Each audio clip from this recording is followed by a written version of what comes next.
guys, and welcome back to the Life's a Dance podcast. I am your host, Trey Culata. Thanks, as always, for pressing play and taking time out of your day to spend a little time with me. I super duper appreciate it, and I'm trying my best to make the content as interesting and thought-provoking as possible so you get something out of it every time you press play. So thanks again for supporting my channel. And today we are talking about fully embracing your self-worth. So I was just on a walk a few minutes ago and this song came on. I love the band Muse and it just made me feel so strong. And I'm walking down the sidewalk with confidence and, you know, like that kind of like model head turning walk. And I thought to myself, where did this just intrinsic sense of self-worth come from? Because you didn't always have this. Like I've always, been a fan of me, but I mean, deep down inside, I have always struggled with, not really so much, well, yes, self-worth, that's for certain, but just in general, feeling worthy of receiving the things that I want in my life, feeling worthy of happiness and love and success and wealth. All these things are literally so new to me within the past few months because I've been on this incredible spiritual journey over the past, I'd say 8 months of 2024. But my entire life leading up to this point, I have struggled and not felt worthy. And this dates back. We're gonna go super deep today, guys. So just buckle up because it might get a little emotional. Because if I really think about the journey, the 42, almost 43-year journey to finally figure out that I'm worthy of all the things that I want in my life and need to be unapologetic about that, it literally has been a long, that's a long fucking time to figure something out, but better late than never. So we'll go back. We're gonna go all the way back to my childhood because as a child, my parents split up when I was little and their divorce was messy and I was in the middle of all of it. So I became this people pleaser from a very young age, like 6, 7, 8 years old, because I didn't want to rock the boat. I didn't want any more conflict. I didn't want anyone getting mad at me. And it kind of pervades to this day. Like I'm constantly people pleasing. My husband might disagree with you, but other than him and maybe my kids, it's like I don't rock the fucking boat. I just don't. I try to see it from the other person's point of view. But anyway, so habitual people pleasing, putting other people essentially before myself and what's going to make me happy and what's going to make me feel my most authentic self. And also being an only child with a mom who suffered from bipolar depression and a revolving door of men that were coming in and out of my house. When you're a kid, you emulate, the kids don't do what you say, they do as you do. So obviously this was going to lead to me associating my self-worth with men, boys at the time. Men, guys, relationships. Like I was not worthy of love unless I was with a guy. So I was a habitual, serial monogamist in a string of really shitty relationships with guys that treated me like shit because I didn't know any better, because I was just leading or, not leading by example, but following the example that my mother was setting. And be that as it may, she also stressed perfectionism. So nothing I ever did was good enough.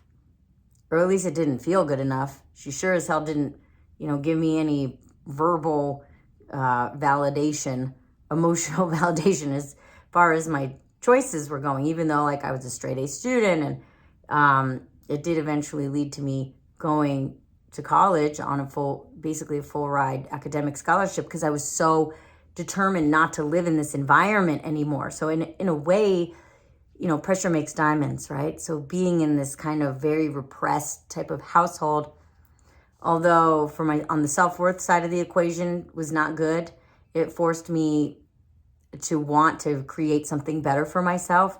So there was no way in hell I wasn't going to go out there and achieve so that I could put myself through college, whether my parents had the money to do it or not, which they didn't. So good for me.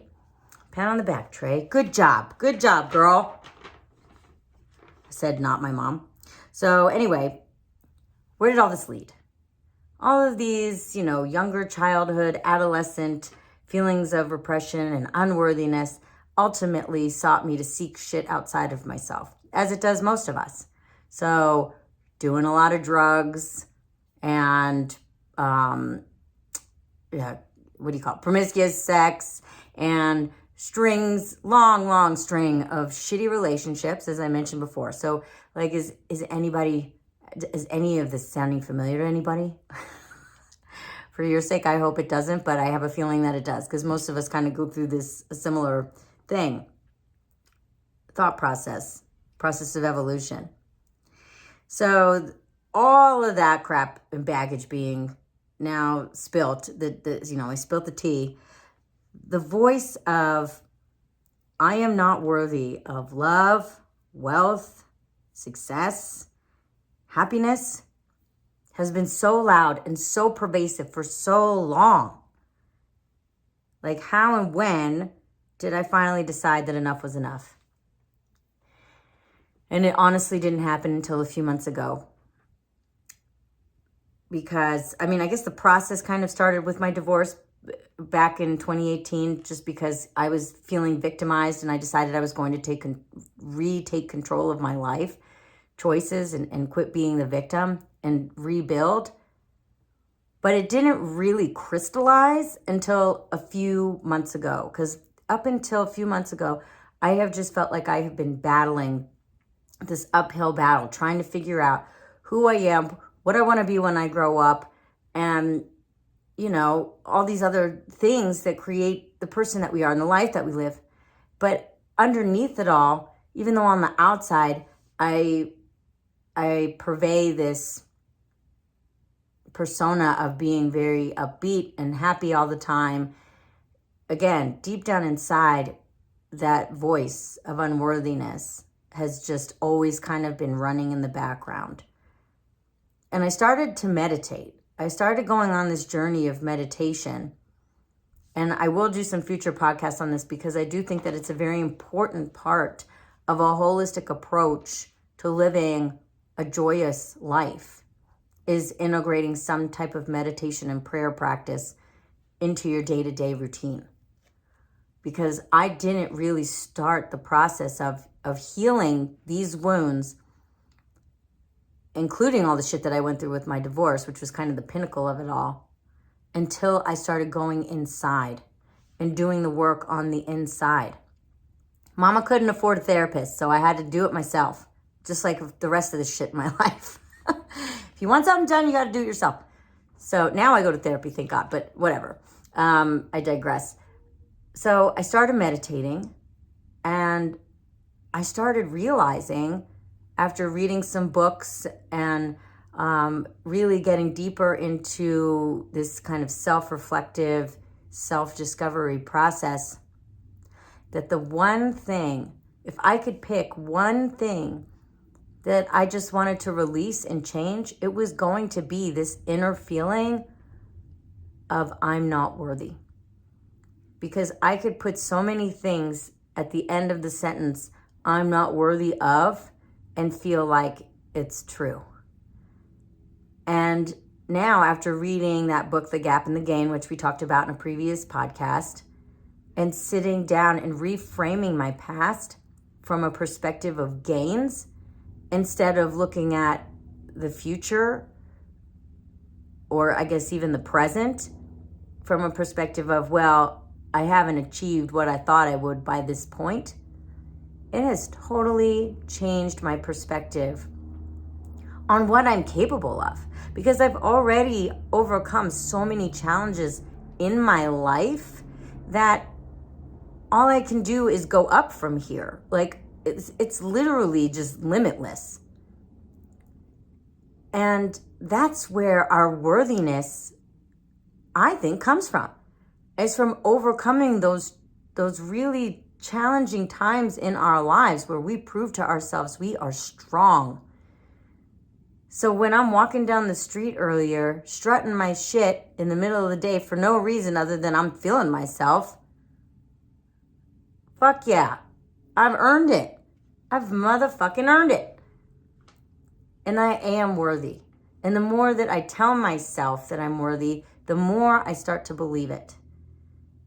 And I'm kind of upset because it took this long for me to finally figure all that shit out. Because some people just have it, either from the day they're born or early on in life, or they were lucky and they hit the parent lottery and got really supportive parents. But you know what? Who cares? Who fucking cares? I don't care when it happens. I'm just happy that it's happening right now. This is the best I have felt in my entire life.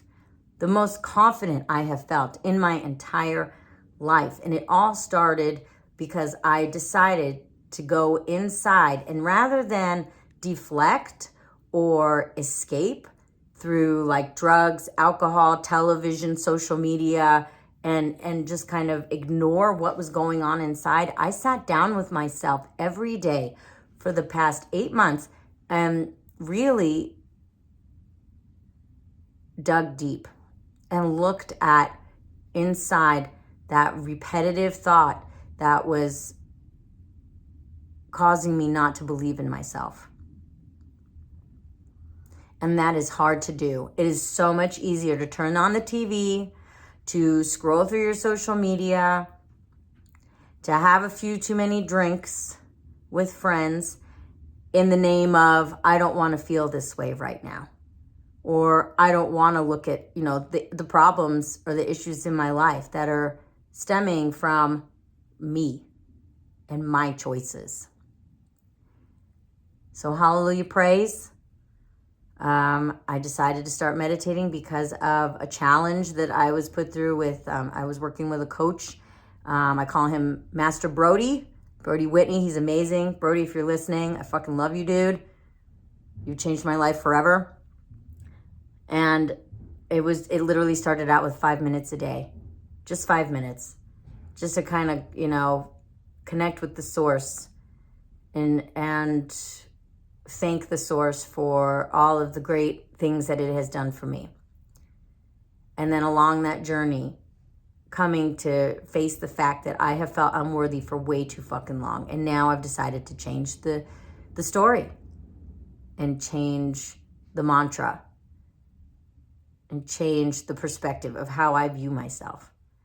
And we'll get in more, like I said, in future episodes, we'll get more into the meditation side of things. But for now, I want you to, if you also are struggling with feelings of unworthiness, go back on your entire life and write out all the things that you are proud of yourself for accomplishing, all the way up until yesterday. And I don't care if it takes you 5 minutes, 10 minutes, or a half an hour. Please just do it. Because it will be the start to changing your perspective. And it could change the rest of your life. Because I know it's changing mine. That's going to do it for today, kids. I love you all so fucking much. Oh my God, it's stupid. As always, if you got anything out of this, I would super appreciate you liking and sharing and supporting this message with anyone else who you think it might resonate with. Because when we share, we enhance the energy of the collective, and that's what this is all about. But until next time, you know what to do. Let's dance!